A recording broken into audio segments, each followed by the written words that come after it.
была нажата. Через 3 дня после сообщения ТАСС Зорге докладывал: война задерживается до конца июня.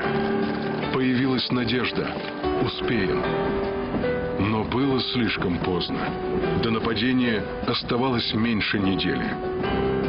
В итоге к 22 июня Красная Армия оказалась разорванной на 3 эшелона, разбросанных от западной границы до Днепра. Большая часть войск оставалась в глубине страны или только двигалась на запад.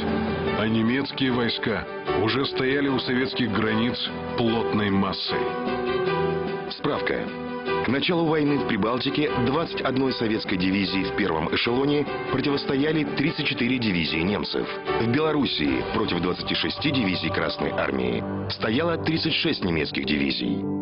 На Украине против 45 советских дивизий были сосредоточены 57 дивизий вермахта. Красная Армия превосходила противника по числу танков и самолетов, но безнадежно проигрывала по числу дивизий, одновременно вступавших в бой. 21 июня немецкое командование, передав условный сигнал «Дортмунд», подтвердило начало операции «Барбаросса» утром 22 июня.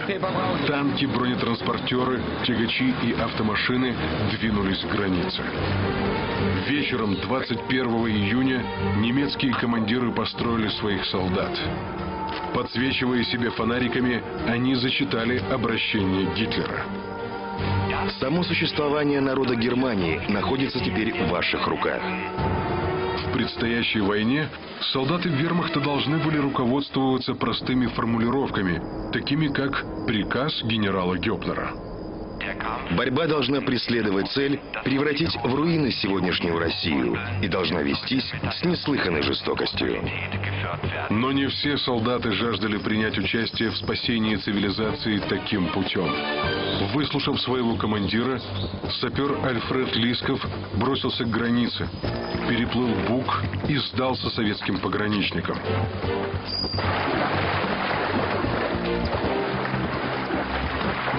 Запинаясь от волнения, он сообщил, что 22 июня на рассвете немецкие войска перейдут границу. Не успел сапер обсохнуть, как сказанные им слова уже были переданы Сталину. Сходная информация поступила и от советского агента в немецком посольстве Герхарда Кегеля. Утром 21 июня он доложил, что война начнется в ближайшие 48 часов. На срочном совещании в Кремле Жукову, Тимошенко и Ватутину удалось убедить Сталина, что на границе необходимо принимать срочные меры. Была подготовлена и подписана директива о приведении войск в боевую готовность, правда, с оговоркой о возможных провокациях немцев. В начале первой ночи, 22 июня, директиву передали в части. Минск. Ночью в штаб Западного особого военного округа приехал командующий округом генерал Павлов. Его уже ждали командующие армиями. Из Гродно Павлову доложили: патроны розданы, занимаем укрепленные районы. Докладывал командующий 3-й армией Василий Кузнецов. Кузнецов Василий Иванович, герой Советского Союза, генерал-полковник, участник Первой мировой войны. В гражданскую стал командиром полка. Великую Отечественную войну встретил в возрасте 47 лет, пройдя ее от первого до последнего дня. Слова «возможно нападение» Кузнецова не удивили. По другую сторону границы уже многие часы гудели моторы. Наступало утро 22 июня. Первыми границу СССР пересекли диверсионные группы так называемого учебного полка 800 Бранденбург, секретного подразделения вермахта. Немецкие диверсанты, переодетые в форму Красной Армии, начали захват мостов через Буг. Немецкие самолеты были уже в воздухе. Они летели бомбить крупные советские города и, главное, аэродромы, расположение которых стало известно благодаря разведчикам Ровеля. Внизу на земле боевые действия еще не начались. Немцы понимали, что если бомбардировщики пересекут границу одновременно с началом операции наземных войск, то советская авиация успеет прийти в боевую готовность. Самолеты Люфтваффе шли на восток, навстречу поднимавшемуся солнцу. Наступало воскресенье. В советских школах накануне прошли выпускные вечера. Отзвучали вальсы духовых оркестров, и вчерашние десятиклассники шли встречать рассвет. Юные москвичи, по традиции, направлялись на Красную площадь. Киевляне — на берег Днепра. А в Ленинграде стояли белые ночи. В то утро солнце взошло над Москвой в 3 часа 45 минут. К этому времени немецкие самолеты уже выходили на боевой курс. Через 15 минут открылись створки бомболюков, и на города посыпались бомбы. Великая Отечественная война началась.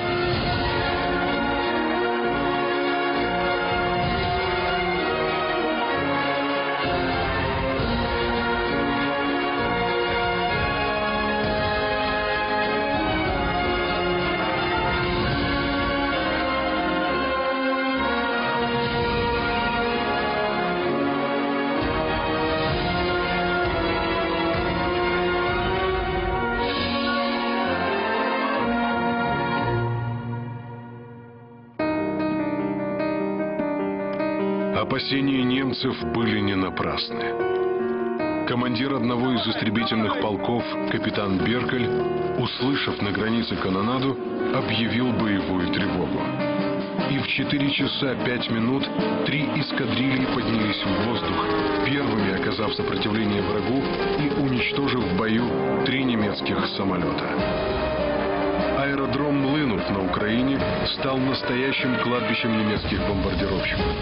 Здесь эскадра Эдельвейс потеряла сбитыми 7 юнкерсов. Советская авиация не была разгромлена в первые минуты войны. Большинство аэродромов выдержали и отбили первый удар. Но следовавшие постоянно одна за одной бомбардировки авиаполки уже не выдерживали. Техники не успевали готовить машины к вылетам, не хватало заправщиков и боеприпасов. После 4-5 налетов многие авиачасти оказались практически уничтожены. На многих запасных аэродромах велись ремонтные работы. Их взлетные полосы были перекопаны и заставлены техникой. Поэтому сменить разбомбленный немцами аэродром на запасной советские пилоты не могли. Командующий авиацией Западного фронта в Белоруссии генерал Копец на истребителе облетел аэродромы своих частей. Увидев страшную картину разрушений, после приземления генерал застрелился. 22 июня 1941 года в Белоруссии было потеряно 700 самолетов, что составляло почти половину авиации фронта. На Украине советская авиация утратила около 300 самолетов, почти 1/6 своего состава. В Прибалтике около сотни самолетов, то есть 1/10 часть. Первый удар немцев оказался сильным, но не смертельным. Военно-воздушные силы Красной Армии продолжали воевать, существенно влияя на дальнейший ход боевых действий. В 4 часа 15 минут вперед двинулись немецкие сухопутные части. В Прибалтике танки Гота за несколько часов прошли 50-70 километров и захватили мосты у Алитуса и Меркеня. Воодушевленный Гот писал: Явилось большой неожиданностью то, что все 3 моста через Неман были захвачены неповрежденными. Вперед манила еще более заманчивая цель. Из воспоминаний Германа Гота.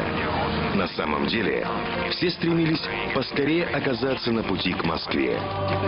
А пока его танковая группа ударила на Вильнюс, что привело к охвату через Прибалтику войск Западного военного округа в Белоруссии. На границе между СССР и Германией находилась точка, развитие событий в которой происходило по непредвиденному никем варианту, наихудшему из возможных — Брестская крепость. В ее казармах разместились части 2 советских дивизий, хотя должен был оставаться всего 1 батальон.